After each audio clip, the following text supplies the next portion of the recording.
There are some new images and details for The Odyssey thanks to a newly published article by Empire magazine here in the UK. We primarily get interviews with Christopher Nolan and actor Matt Damon talking about how they filmed the mythical epic alongside the use of a groundbreaking new IMAX film camera.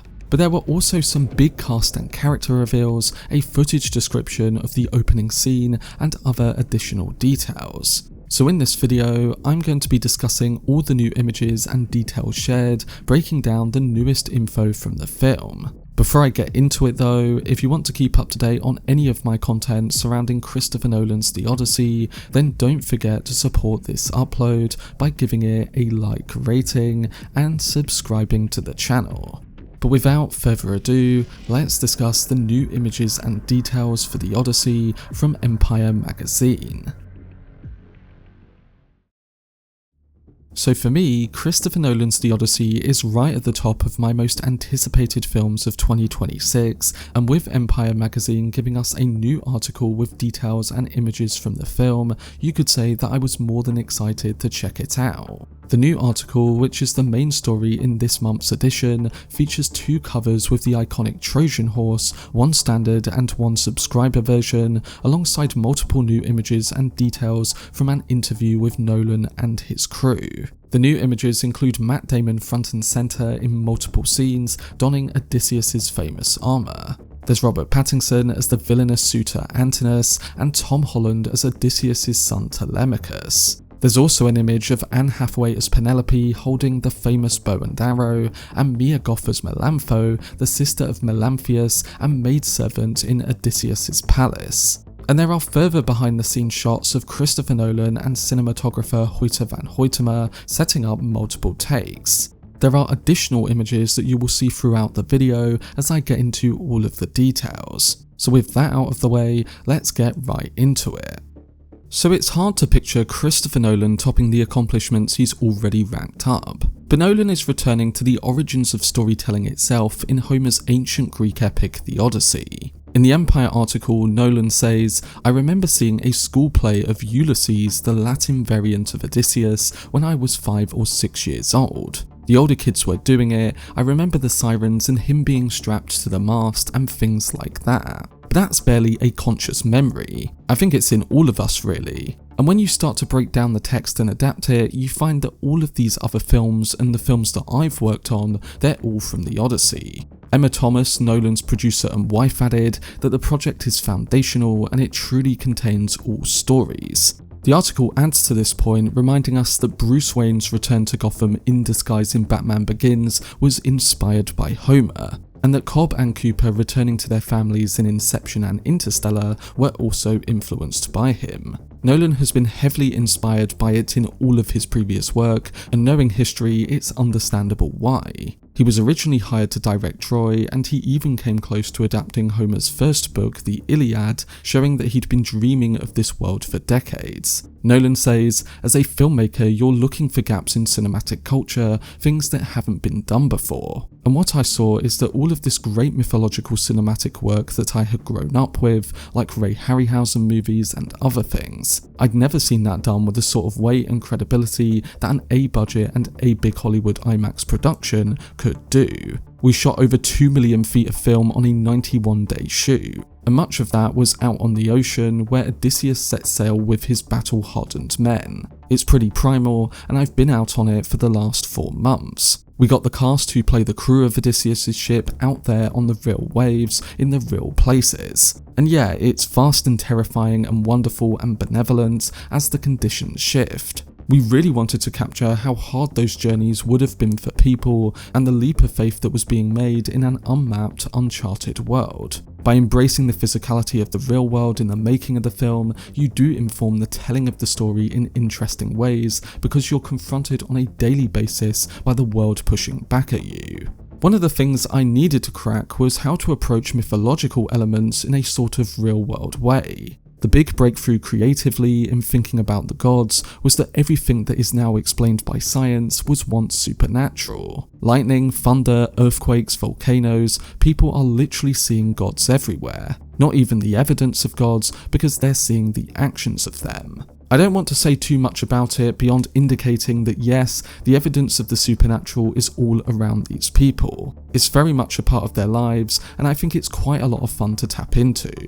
He also spoke about the version of the Odyssey that inspires him the most with his adaptation. He mentioned that Emily Wilson's translation of the Odyssey is the version that moves him the most, saying that it tells him about a very complicated man. He says that it's the genius of the character, the cleverness, the inventiveness of him that was a huge part of what interested him. He's not just a soldier, he's an amazing strategist, a very wily person. Emily Wilson's version of the Odyssey is widely praised for its clear, contemporary language that still preserves the poem's lyrical quality, as well as offering a fresh viewpoint that brings greater attention to a broader range of characters. In her translation, the plot remains unchanged, but her language makes the emotional core of the story feel more vivid. Odysseus' complexity as a warrior, a lover, a trickster, and also a killer comes through in a way that makes him feel newly discovered.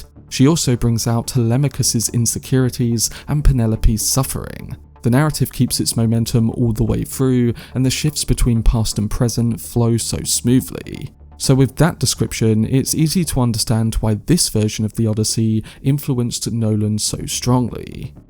Moving on, probably the biggest reveal we got from this article was the reveal of some of the movie's biggest characters. I will be doing a separate video at some point discussing the full cast and who their characters are, so I'll keep it quite brief here and base it solely on the reveals we got in the article. Now, last week it was revealed with the first batch of images that Anne Hathaway would indeed be playing Penelope and that Mia Goth would be playing Melantho. But in the new images and details not released online, it's been revealed that Robert Pattinson is playing Antinous, the boldest and most hostile of the suitors pursuing Penelope while Odysseus is gone. It was also confirmed at the start of the article that Jon Bernthal is indeed playing Menelaus, the ruler of Sparta, Agamemnon's brother, and Helen of Troy's husband. He is the second to last ruler Telemachus visits, and he offers him information. He learns from the sea god Proteus that Odysseus is alive and trapped on Calypso's island. So this explains the scene we got between Holland and Bernthal in the Odyssey teaser trailer back in July. There's also Zendaya, who is confirmed to be playing Athena. She is the goddess of wisdom and strategy, serving as a guiding protector and advisor to both Odysseus and his son. And the other casting news from this article reveals that John Leguizamo is going to be playing Eumaeus. Eumaeus is Odysseus' faithful swineherd, and he is the first person the disguised hero encounters when he returns to Ithaca. He embodies a sense of steadfast loyalty to him and generous hospitality. Nolan further discussed in more detail the evolution of the IMAX camera they were using to film the Odyssey, which also included some comments made by cinematographer Hoyte van Hoytema. No movie has ever been filmed entirely in celluloid on the full IMAX format. Plenty of productions have used IMAX for select scenes or even large chunks of footage, but never has an entire feature, every shot, from sweeping vistas to tight close-ups, been captured with those massive cameras. The Odyssey becomes the first film to be shot from start to finish on IMAX film cameras, thanks to new technology that finally made it achievable. According to Hoyte, he presented Chris with a very big close-up of a child on the IMAX screen reciting David Bowie's Sound and Vision from a piece of paper. He said it was very touching, that level of intimacy in both image and sound fused together and projected into a theatre. Nolan said that it was electrifying and we would never have been able to get those shots before. According to the filmmaker, the thing that made it possible was a casing called the blimp, which significantly reduces the considerable noise that the IMAX cameras produce. Nolan said, "The blimp system is a game changer. You can be shooting a foot from an actor's face while they are whispering and get usable sound. Well, that opens up our intimate moments of performance on the world's most beautiful format in film." He comedically ended this segment by saying, "I did not destroy an IMAX camera on this film, and I have destroyed several in my time, but these ones survived the Odyssey." Now, it was reported on about a year ago that the new IMAX camera is apparently 30% quieter than existing IMAX cameras. It was further noted that it has enhanced stability and exposure, increased precision and control for even more stunning visuals, and is more lightweight for optimal performance. It has a brighter viewfinder, better on-set playback, and versatile connectivity, helping with live 4K dailies and immediate review of footage in stunning resolution. So in adding all these details to what Nolan said in the Empire article, it sounds like we're getting a big evolution of the IMAX format. And based on the direction it's going in, filmmakers like Nolan could potentially shoot an entire production in IMAX celluloid film, having much more clarity during dialogue-heavy scenes. Speaking of IMAX, the Empire article actually gave us a brief description of what seems to be the opening scene or IMAX prologue for Nolan's new film. In giving us the footage description, they said, it begins with a question. Do you hear the story of the horse? Cue a thundering action set piece, flashing us back to the wars of Troy. They describe the visuals as visceral and the audio as an adrenaline rush. Odysseus' hulking ruse is dragged via ropes and straining sinews up a beach towards the city. Then at nighttime, we see his desperate battle to open the gates of Troy and finally end that damn war. They say it's extraordinary stuff, a mini rollercoaster ride, briskly knocking out one of history's most iconic military triumphs. Finally, setting it well apart from Troy, the footage ends with a quick single shot of a fearsome Cyclops. So that was the description Empire gave us in the article of the footage, and as I've predicted in many videos over the last year, the opening scene will indeed be the Siege of Troy. I think the Cyclops shot they describe at the very end of the IMAX prologue is probably a part of the closing montage that Nolan typically puts in after the 5-minute scene plays. So my guess is that this will be a part of a 30-second montage or something to end the prologue. No idea if this shot will be in the main trailer released online, but from the sounds of it, it might be better to go to the theatre to see this prologue instead. As I've said before, it's very likely that this IMAX prologue is played in theatres before Avatar: Fire and Ash on December the 19th. Finally, we come now to actor Matt Damon, who discusses that Nolan's latest film is exactly what you want from a summer movie. He said, it should be the most massively entertaining film and it should feel mythic. I can say without hyperbole that it was the best experience of my career. It was a massive production spanning vast swaths of the globe, open oceans, thousands of extras, and gigantic props, and including an actual Trojan horse. I saw the horse on the beach and it was just so cool. We were shooting that Trojan horse stuff next week, so I go, how are you going to do it? And Nolan replies, I don't know, we'll just get in there and figure it out. Damon added that if you're going to have an existential crisis as you pass the sirens and you're lashed to a mast, it is there. If it says you're running for your life from a Cyclops, you're going to run for your life. Essentially, Chris doesn't hide the ball. He also mentioned the first time he spoke with Nolan when accepting the lead role. He said, we probably talked for about 4 hours. At the end of the conversation, Chris said, this is going to be a very hard film. I said, I know, and he said, no, this is going to be a very hard film. When I got home from filming, Ben Affleck was asking me about it, and I said every location on this movie would have been the toughest location on any film I've ever done. And every day of shooting would have indeed been the toughest day of shooting on any other movie. Damon then spoke about filming a lot of the demanding on-water scenes and other moments from the film. He said, the giant ship we had, the Draken, they had to row this thing. A lot was asked of the crew and there was a lot of discomfort. They were there for 3, maybe 4 months of it. We also shot Hades and it's got black sand and I'm sure it's gonna look really cool. But we had to disembark from the boat and the rain was just sideways.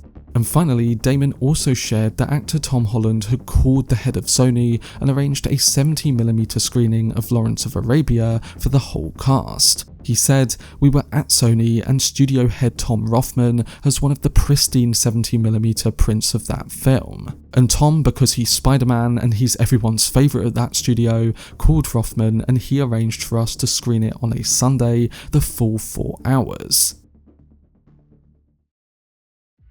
But they were the main images and details released from the new Empire edition of Christopher Nolan's The Odyssey.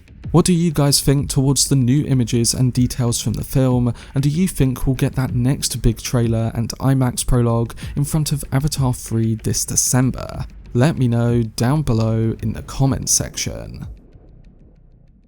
For much more videos and news on Christopher Nolan's The Odyssey film, then subscribe to the channel and turn on your notifications. Also, if you enjoyed this video, remember to leave a like rating and follow me on social media via the links in the description. But anyway, I hope you guys enjoyed it. I've been Cortex, and as always, make some noise.